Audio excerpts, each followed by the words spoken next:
I didn't expect my phone to light up at midnight. Her name on the screen was enough to make me sit up like I'd been caught doing something wrong. She'd never called me before, not once. And the truth is, I almost didn't pick up. But to explain why that call mattered, I have to go back to where it started. It was an ordinary Tuesday, the kind that feels like it should have been skipped. I was at the small neighborhood repair shop where I work, trying to convince a stubborn coffee machine to start pumping water again. The fluorescent lights above hummed, and my shirt smelled faintly of engine oil mixed with burnt espresso. That's when she walked in. Not in some dramatic movie way, just quiet, measured steps, like she had already decided how much of herself to give away. She was older, mid-40s maybe, with this calmness that made the whole shop feel different. She didn't look lost, but she looked tired of pretending she wasn't. "Do you fix radios here?" she asked. Her voice had the kind of steadiness people only get after life has tested them too many times. I nodded too quickly. Yeah? Radios, toasters, whatever survives the fall to the counter." She smiled. Not the full kind. Just one side of her mouth lifting, like she found me amusing against her better judgment. She slid an old portable radio across the counter. The thing looked like it had been around longer than I had. "It only catches static," she said. I remember brushing my fingers against hers when I picked it up. Just an accident, but it made my throat tighten. Her hand lingered a second too long, or maybe I just wanted it to. I popped the back open, pretending to know exactly what I was doing. "Might just be a loose wire," I muttered. My hands were clumsier than usual. She leaned on the counter, watching me. Not in a flirty way, not even close. It was sharper than that, like she was measuring me, deciding if I was worth the wait. For a while, the only sound was my screwdriver slipping against stubborn screws. Then she said, "Most people throw things out these days. Easier to buy new." "Yeah, but then they never know what could have been fixed," I answered before thinking. Her eyes met mine, steady, curious.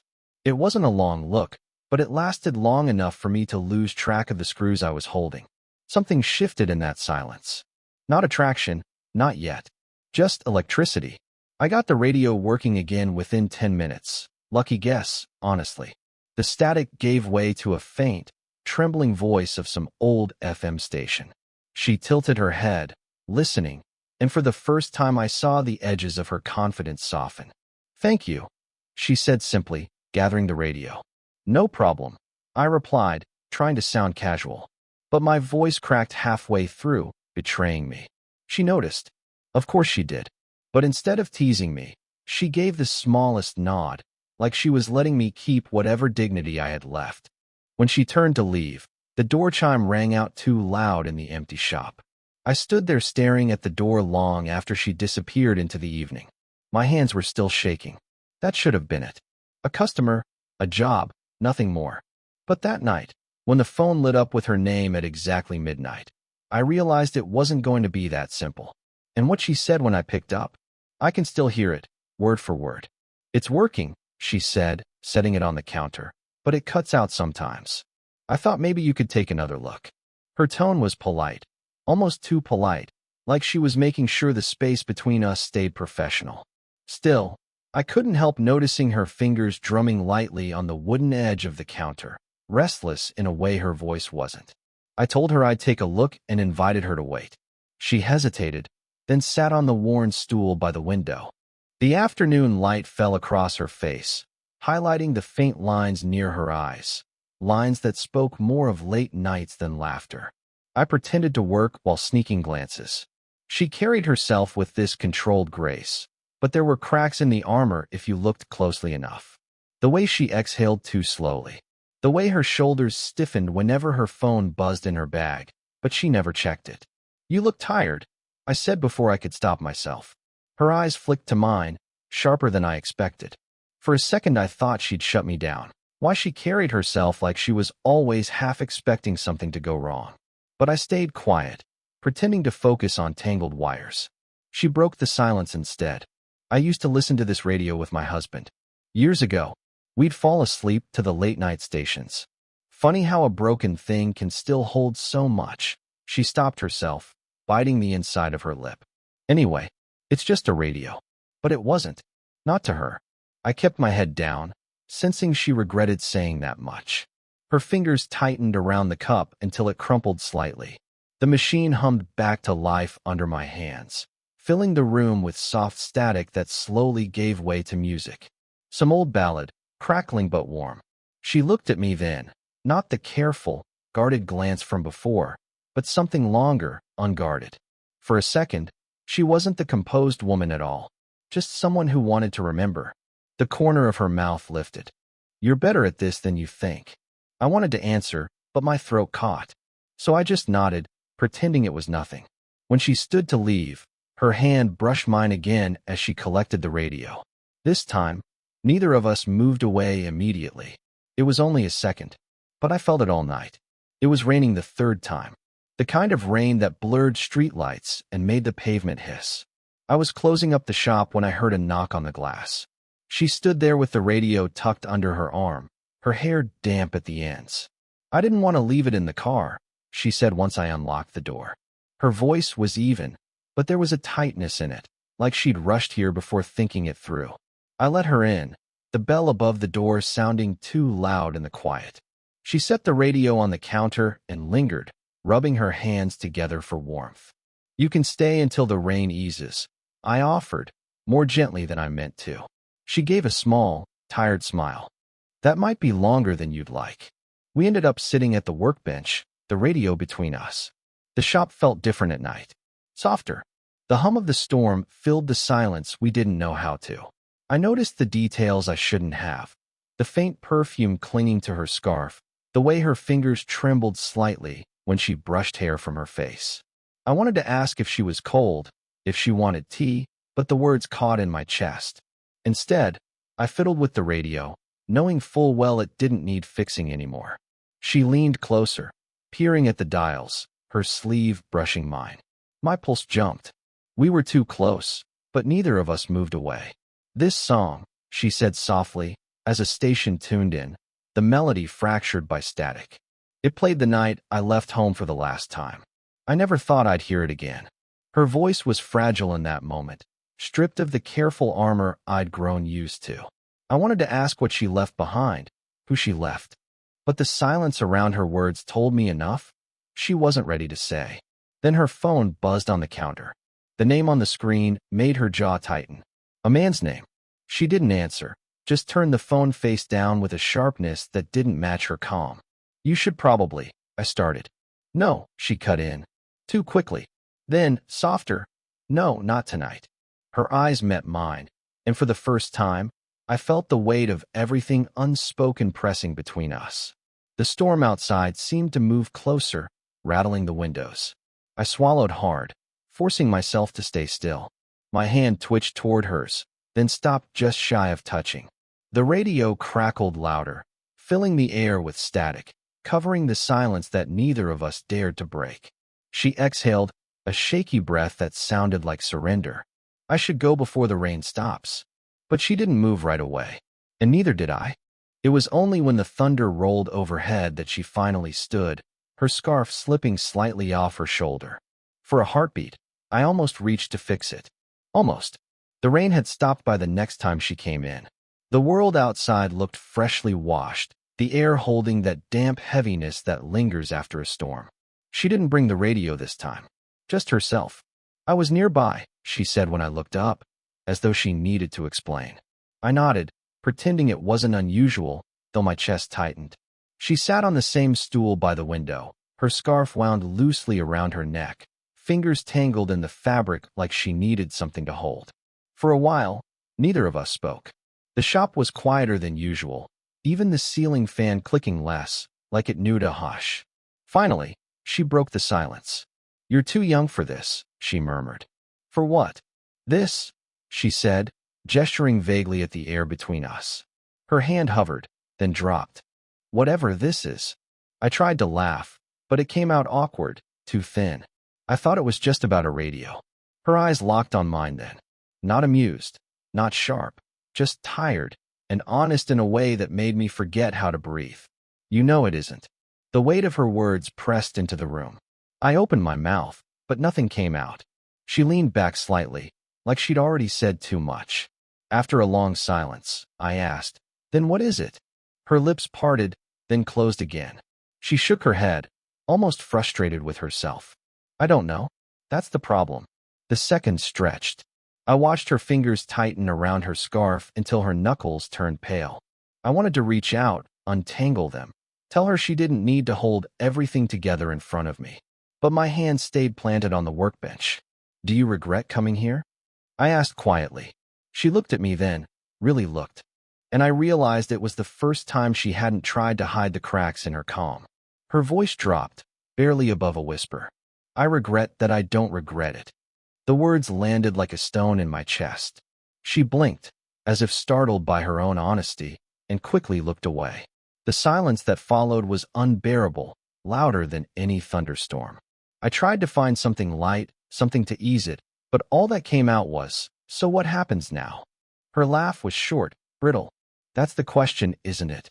The air between us felt charged, almost dangerous, not because of what had been said, but because of everything we hadn't said yet. She stood slowly, adjusting her scarf like armor. At the door, she paused, her back half turned.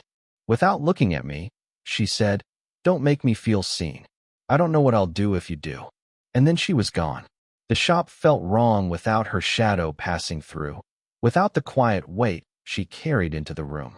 I told myself I was imagining it, that she was just another customer. But each day I caught myself glancing at the door, waiting. When she finally appeared, it wasn't with the radio. It was with a small envelope. She placed it on the counter, careful not to let our hands touch. "I shouldn't have come," she said softly, but I didn't know where else to go. I looked down. The envelope was already opened, its edges creased. Inside was a photo, faded, worn at the corners. A man stood beside her, arm around her shoulders. She looked younger, freer, her smile unguarded. "My husband," she said. Her voice caught on the word, though it was flat, practiced. "He died 8 years ago. Car accident." I swallowed hard.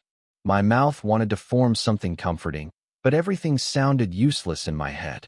"I kept this photo in the radio," she added, almost to herself. "That's why I brought it in." I wasn't honest about that. Her fingers rested on the counter, close to mine, but not quite. She didn't look at me, just at the picture, her expression unreadable but fragile around the edges. "He was younger than me too," she said after a pause. "Not by much, but enough for people to notice. Enough for me to feel like I was always borrowing time." The words shook something in me I didn't know was there. I wanted to tell her she wasn't borrowing anything, that the way I saw her had nothing to do with age. But I stayed quiet, afraid my voice would betray me. She finally looked at me then. "You remind me of him. Not in the way you look, in the way you notice things." He did that too. Her eyes glistened in the dim light, though no tears fell. The silence stretched, heavy and intimate. I felt like if I breathed too loudly, it might break her. "I shouldn't be here," she whispered, more to herself than me. "Every time I walk through that door, I feel like I'm doing something wrong. And yet," she stopped, pressing her lips together. "And yet," I asked gently. Her gaze dropped to the photo again. She slid it back into the envelope, sealing it with trembling fingers. When she finally spoke, her voice was almost inaudible. "And yet this is the only place I feel alive." The words left me hollow and full at once. She didn't wait for me to answer, just gathered her things, stood with quiet finality, and left the envelope behind on the counter. I sat there long after the bell stopped ringing, staring at the envelope like it was breathing. I found her sitting in the back of the shop one evening, long after closing. I hadn't even heard the door. She must have slipped in quietly. The radio was in her lap, the envelope resting beside her. "I didn't think you'd come back," I said softly. She didn't look up. Neither did I. The silence between us wasn't sharp this time. It was heavy, yes, but softer around the edges. I pulled up a chair and sat across from her. The hum of the ceiling light filled the space where words couldn't. "I kept telling myself it was just a machine," she murmured, tapping the radio lightly with her fingers. "But I wanted something to hold that wouldn't let me down. I wanted to tell her she hadn't let me down, that every time she walked in here, the world felt less empty." But the words caught, clumsy in my throat. "Instead," I said, "you don't have to explain." Her eyes flicked up then, studying me like she was trying to decide if she could trust that. She exhaled slowly, her hand tightening around the edge of the radio before setting it aside. "Do you ever feel like you've lived two lives?" she asked quietly. "The one people see, and the one you carry like a secret?" I nodded before I could think. Every day, something shifted in her face, an easing, a loosening, as if I'd answered a question she hadn't dared to ask. She leaned back, her shoulders dropping slightly, and for once, she didn't seem like she was holding herself together by force. She just was. Neither of us spoke for a long time. I listened to her breathing, steady but fragile, and found myself matching it without meaning to. Then, slowly, her hand moved across the table. It didn't reach for mine directly, just settled near it, close enough that the space between felt charged. I hesitated, then let my fingers shift, brushing hers. Her hand stilled, but she didn't pull away. We stayed like that, barely touching, both pretending it was nothing, both knowing it wasn't. Finally, she whispered, "This shouldn't be happening." I swallowed. "I know."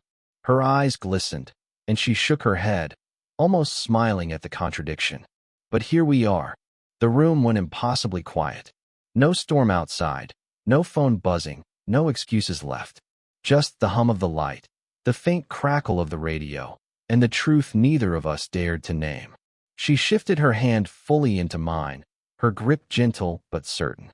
And in that moment, it didn't feel like a confession or a promise. It just felt real. We didn't kiss. We didn't say the words hanging between us.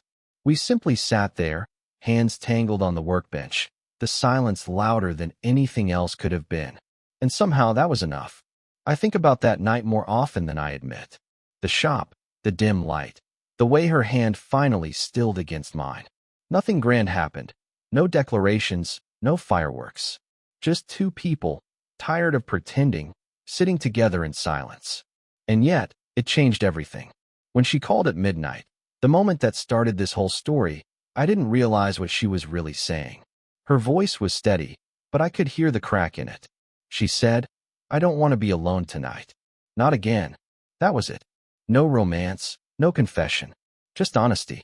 And it was enough to unravel me. Looking back, I see now that what drew me in wasn't her beauty, though she had that, nor the mystery she carried, though it kept me awake at night. It was the way she made silence feel alive. The way she looked at me like she could see through every defense I had. And maybe, in some strange way, I gave her the same. I used to think love was about loud gestures, flowers, late-night texts, sweeping someone off their feet. But with her, it was the opposite. It was in the pauses. The way her hand lingered too long on the counter. The way she'd start to say something and stop, leaving me with the weight of her unfinished words.